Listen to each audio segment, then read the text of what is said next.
Hi guys, Olive here today to bring you the next video in my ongoing series all about the 90s PBS Kids TV show, Wishbone. This was an educational show that combined two different storylines. One was about a family living in Texas with their pet Jack Russell Terrier, Wishbone, and the other adapted stories or even just parts of stories from famous works of literature. In this series of videos I do here on my channel, I look at one episode of Wishbone, I compare it against the work that they are choosing to highlight in that episode, I examine what they chose to include from the work versus what they may have left out. I try to pinpoint what moral message they might be trying to communicate to their very young audience. And at the end of it all, I try to judge whether or not it made for an entertaining half hour of television. Today we'll be focusing on an episode of Wishbone from very early on in its abbreviated second season that looks at one of Shakespeare's historical plays, Henry IV, Part 1. So without any further ado, what's the story, Wishbone? What's the story, Wishbone? What's this you're dreaming of? At the start of the episode, everyone is preparing for the first big basketball game of the season. Sam and David are decorating the gym, Wishbone is taking over as mascot, and Joe is practicing with the team. Joe's coach lets the whole team know that they need to select a captain. The bully of the show, Demont, is also on the team, and you best believe he's vying for that nomination. This rivalry between Joe and Demont for the spot as basketball team captain is the catalyst for Wishbone to introduce the play. King Henry IV is at the same time struggling to deal with a rebellion, but is also showing an intense admiration for a member of the opposite side, Hotspur. He admires Hotspur's character, and he wishes aloud that he could trade his own son and heir, Hal, for someone like Hotspur. That's because his son Hal, of course played by Wishbone, is a fan of living a life of indulgence rather than preparing himself to be king. He wastes his time in taverns alongside his lying scoundrel of a friend, Falstaff. Hal is very aware that he's spending his time unwisely, but he assures the viewer that it's just what he's doing for now. He'll be ready to be king. Eventually. We get another side-by-side comparison of both storylines because the basketball team is getting ready to choose their captain during a meeting. And although Demont thinks he has it in the bag, the group actually votes for Joe. Joe is clearly nervous about it, but Wishbone assures him that leaders don't have to be perfect, which is of course a lead-in back into the play storyline, where Hal is shown playing a prank on his so-called friend Falstaff, who is following through on his plan to steal from some nobles. After Falstaff gets his hands on the money, Hal and a different friend leap out to scare him off and take the money for themselves. When they all get back to the tavern, we get to hear Falstaff make up an absurd story that we as the audience know is a complete lie about the thieves who stole from him, how he fought them off, he keeps changing his story on how many of them there were, and when Hal reveals to Falstaff that he actually took the money, Falstaff again lies and says he knew the whole time. Then enter the king, who expresses his dissatisfaction with Hal's behavior and the way he spends his time.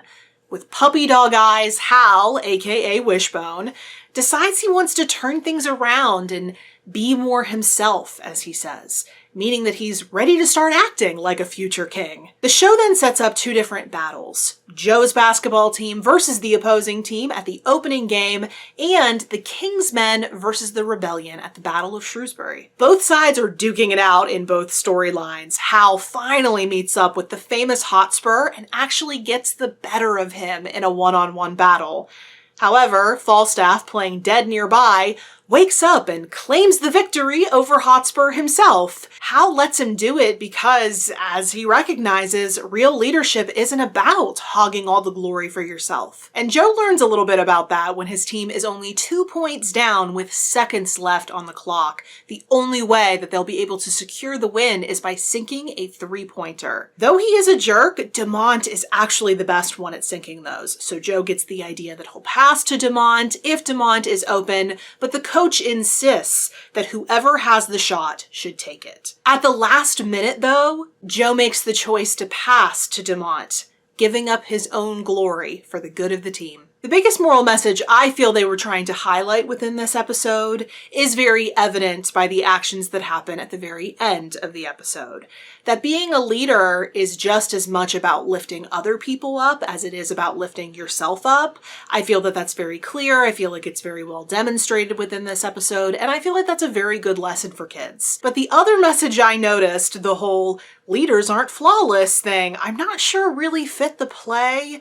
And also the concept of a leader didn't even really fit either storyline. Let me explain. Neither Hal in the play storyline nor Joe in the real life storyline are leading anyone. Hal is not the king. He's not even a military strategist. He alone faces Hotspur, and besides giving the troops an attaboy, he's not leading them. His father is. And it's the same thing for Joe. There is nothing different about his behavior after his election as team captain. During the game, it is still the coach making all the big decisions, which is pretty much as it should be. I feel like a team captain's job happens mainly during their practices and anytime outside of games. But since all the focus is on the game in this episode, we don't see him have any kind of leadership. We don't see him blossom into a leader or feel the need to rise to the occasion. What I think they would have been much better off communicating to the young audience through this episode is that your background doesn't need to be flawless in order to make you a good leader. So Hal's history of participating in a life of debauchery doesn't necessarily mean he'll be a lousy king.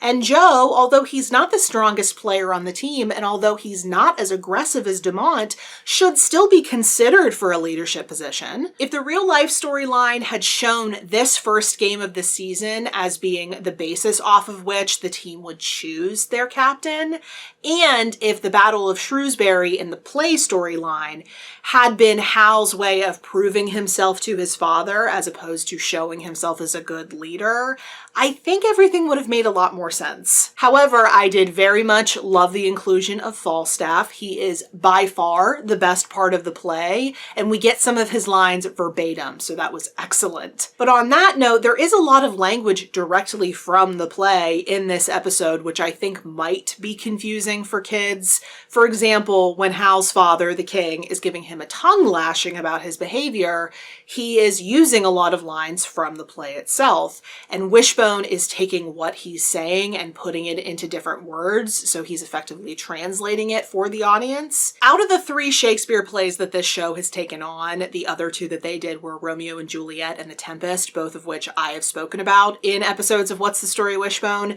This is the only one where the real life storyline doesn't involve a stage production of the play in question. I feel like they did that in the other 2 episodes to very clearly communicate that what they're adapting is a play. They also made a real effort to pull back on the language of Shakespeare to only present things that will be understandable, and as a result, Shakespeare was made more approachable in those 2 episodes, but they made neither of those decisions in this one. And the result is that this is much loftier and much more demanding of the viewer. This episode was also a lot more mature in its subject matter than I've seen in other episodes of Wishbone.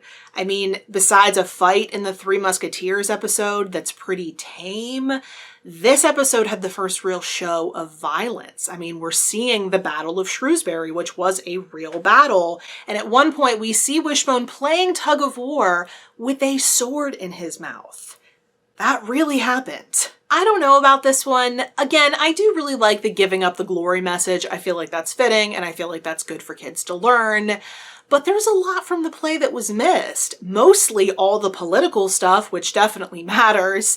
And also, Hal is off doing his own thing, getting sloshed for far longer than the show recognizes. Also, I'm not convinced that this show needed a 3rd Shakespeare adaptation. I'm not even fully convinced it needed 2 Shakespeare adaptations. I think Romeo and Juliet would have been plenty, and then you would have had 2 full episodes to be able to focus on other books by other authors. And if you are going to have this many Shakespeare adaptations, then the writing at least needs to be tight and it all needs to make sense, and it didn't in this case. I wouldn't say this is a bad episode of Wishbone, but it's not great either. So that's it for this month's installment of What's the Story, Wishbone? If you have any comments or questions about anything you've seen in this video or about anything in general, please feel free to put it in the comment section below. But if you would like to connect with me somewhere other than YouTube, I am on a variety of different places on social media, and the links to all of my profiles will be in the description box below. Thank you so much for watching. I hope you're having a wonderful day, and I will see you in the next video. Bye.